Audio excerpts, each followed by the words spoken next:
महेंद्र दीवान की एक कहानी है। उसने बीए तक का अभ्यास किया हुआ था और उत्तर प्रदेश का रहने वाला था। स्वभाव से मैं मिलनसार होने के कारण बहुत जल्दी दोस्त बना लेता हूँ। मुझे फेसबुक पर एक दोस्त मिला। उसने मुझे मुंबई घूमने के लिए आमंत्रित किया।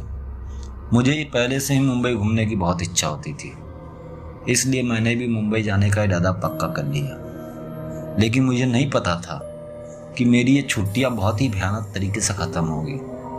आज भी मैं उस खाकी कपड़े पहने हुए भूत के बारे में सोचता हूँ तो मेरे मुंह से चीख निकल जाती है। मुंबई में मेरे दोस्त संदीप ने रेलवे स्टेशन के पास वाला घर मुझे रहने के लिए दिया। 10 दिन की छुट्टियां थी तो मैं जुहू, चौपाटी, महालक्ष्मी मंदिर और गेट ऑफ इंडिया देखने का इरादा नक्की कर लिया।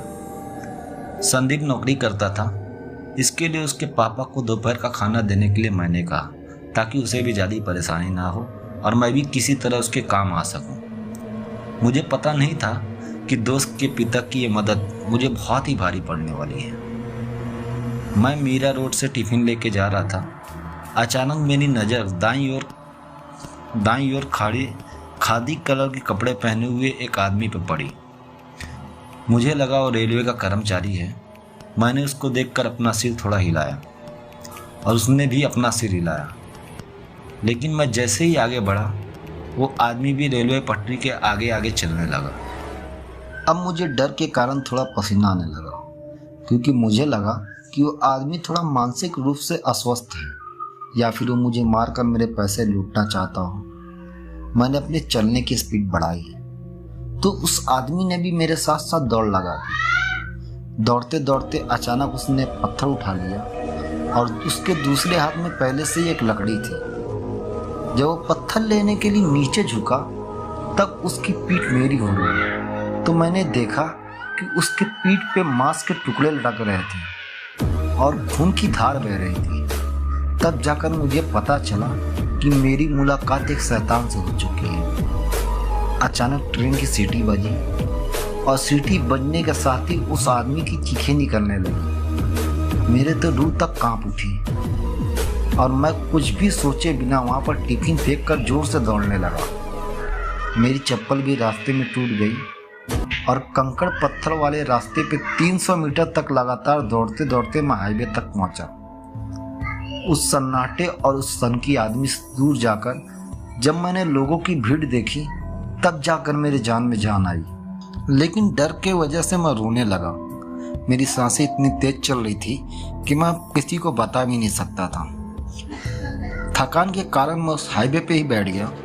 मुझे रोता हुआ देखकर वहाँ लोग इकट्ठा हो गए। किसी ने मेरे जेब से फ़ोन निकालकर मेरे दोस्त से बात किया। मेरा दोस्त टैक्सी लेकर वहाँ पर आया और मुझे बिठाकर वापस अपने घर लेकर गया।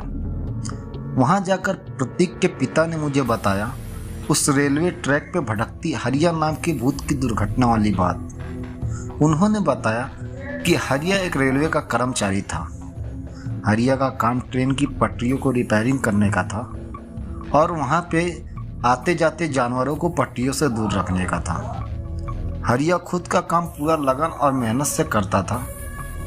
एक दिन एक जानवर का पैर रेलवे की पटरी में फंस गया था।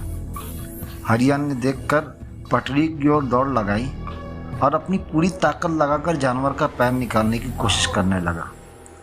उसी वक्त अचानक ट्रेन आ गई। बहुत कोशिश के बाद जैसे तैसे हरिया ने उस जानवर का पैर निकाला, लेकिन ट्रेन की आवाज़ की सुनकर जानवर घबरा गया और उसने हरिया को सींग मार दिया और हरिया उड़ता हुआ ट्रेन की पटरी के ऊपर ही जाके गिर गया और उसकी पीठ के ऊपर से ट्रेन गुजर गई। शायद यही कारण है कि हरिया ट्रेन की पटरी से गुजर रहे हर व्यक्ति को ट्रैक से दूर भगा रहा है। और बहुत बार ऐसा भी होता है कि दोपहर के समय जो वहाँ पे जानवर होते हैं वो ज़ोर ज़ोर से चीख रहे होते हैं। शायद उनको भी डरा के हरिया रेलवे पटरी से दूर भगाना चाहता हो, ताकि किसी के साथ उसकी जैसी दुर्घटना ना हो। 10 दिन की छुट्टियाँ 4 दिन में ही मेरी पूरी हो गई और मैंने ट्रेन के बदले बस से वापस अपने गांव आने का इरादा किया और गांव की ओर वापस आ गया। हरिया का भूत शायद अच्छे इरादे से लोगों को डरा रहा होगा, लेकिन उसको देखने का मेरा अनुभव मुझे आज भी डरा देता है। तो दोस्तों उम्मीद करता हूँ आपको कहानी पसंद आई होगी और यहीं पे हमारी कहानी ख़त्म होती है। अगर कहानी अच्छी लगी तो कहानी को लाइक कर दें, एक प्यारा सा कमेंट कर दें। मैं अंसारी सुफियान आपसे फिर मिलता हूँ एक नई कहानी के साथ। जब तक के लिए अलविदा।